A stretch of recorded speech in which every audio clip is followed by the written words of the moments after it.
Guys, what's up? It's Tuesday night, April 6th, 2010. I'm in my hotel room in St. Louis because I came up here for the week for World Series circuit events. And so far, it's not going so hot. I'm 0 for 3.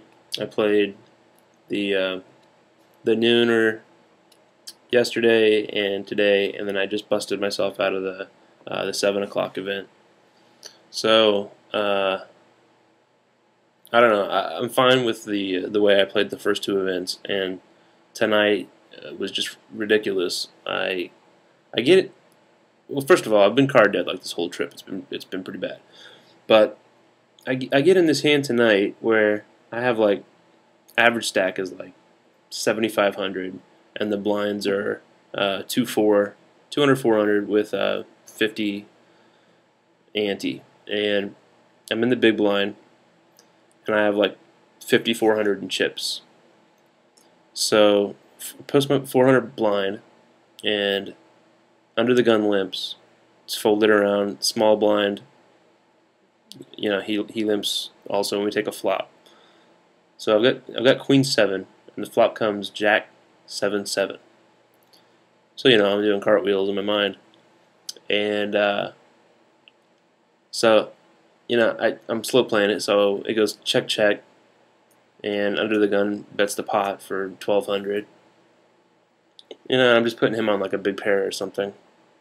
Small blind calls, and I just call, and an 8 comes on the turn. Small blind checks, and I bet small, like 1,000 into the pot. So what is that? It's like a third or a quarter of the pot or something, and under the gun's all in. He's got a big stack. Well, much bigger than mine anyway. It's probably like double, triple my stack. And so does the small blind. Big stacks, like they're healthy stacks. Small blind like insta repushes. So he's all in also. And now I'm not liking my hand that much. Like I was obviously going to call the under the gun guy because it's easy to give him a big pair, although I'm worried about jacks a little bit, or maybe even 8s. But when the small blind calls, I'm like, what could this guy be in there with? You got to give me credit for something. But so I tank and I fold Queen 7. I fold face up for some reason, like trying to make like the hero laydown.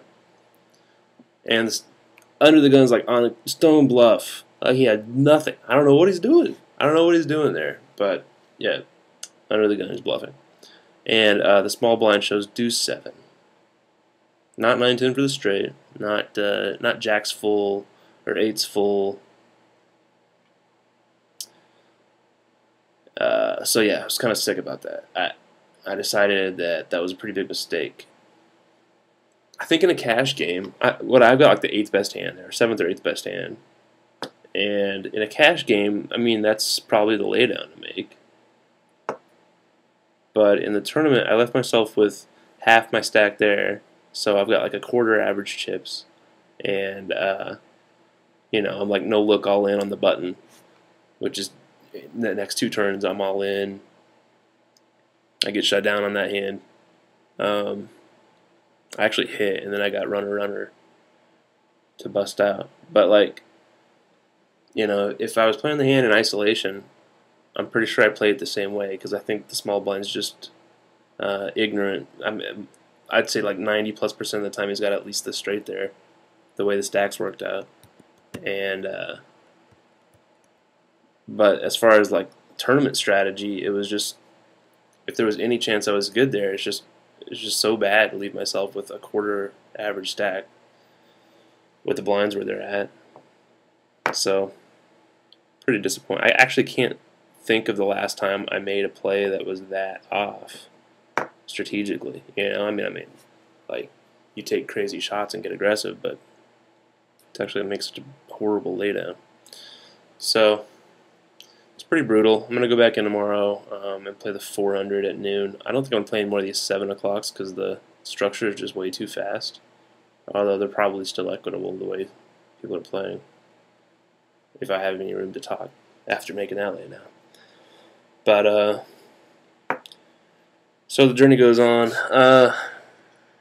Trying to brush it off, which leads me to my next point. I was walking around the casino today, and I saw the latest issue of Bluff magazine, and on the cover was that Sam Chauhan guy, who was in the Maven, the day in the life of the Maven video that I posted on the forum a couple days ago, who is a mindset coach. I think he was labeled life coach on Maven's video, but this Bluff article had him all written up, and I'll try and post a link to a little bit more information. But the article is pretty good. I guess he's been working with Wasika, Antonio, Gavin Smith, and Helmuth, and all four of them speak pretty highly about him. So I shot him. Well, I was going to give him a call, but I found there's no phone number listed for him on his webpage.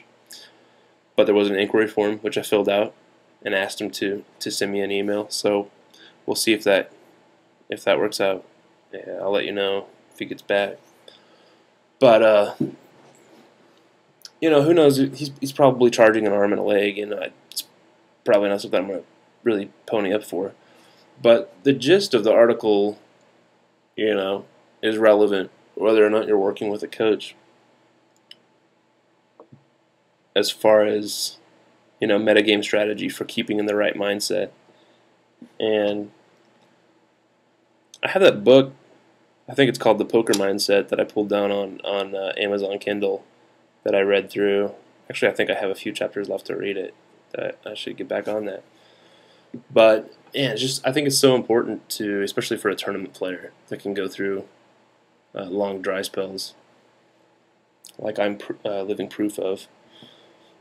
But just to stay in the right mindset and have a well thought out strategy to do that. Whether it's meditation. This guy, Sam, apparently is a certified neuro-linguistic programming therapist, whatever that counts for. It's this whole field of sort of pseudopsychology that came out of I think John Grinder is the grandfather of it. He wrote a book called Structure of Magic that I'm kind of familiar with. I've also looked at techniques like brainwave entrainment or binaural beats, where you can listen to a track where it takes advantage of stereo playback, where some of the beats that it plays in your left ear are timed differently than the beats that are played in your right ear, and it forces your brain into an alpha state, which has been pretty interesting for me in the past. But anyways, so I'm going to step outside of the game for a little bit and just spend a little more time these days thinking about what my strategy is, just to remain in a positive mood.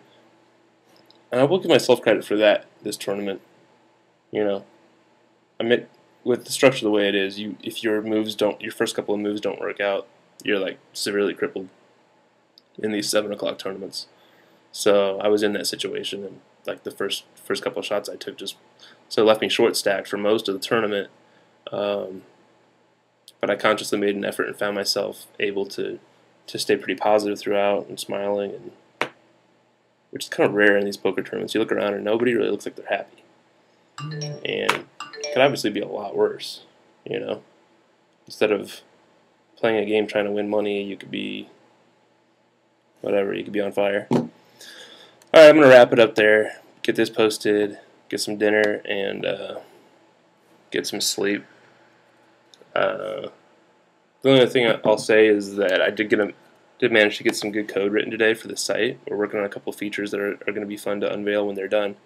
But it's nice to be able to prove, at least to myself, that I can get some quality code written even when I'm on the road.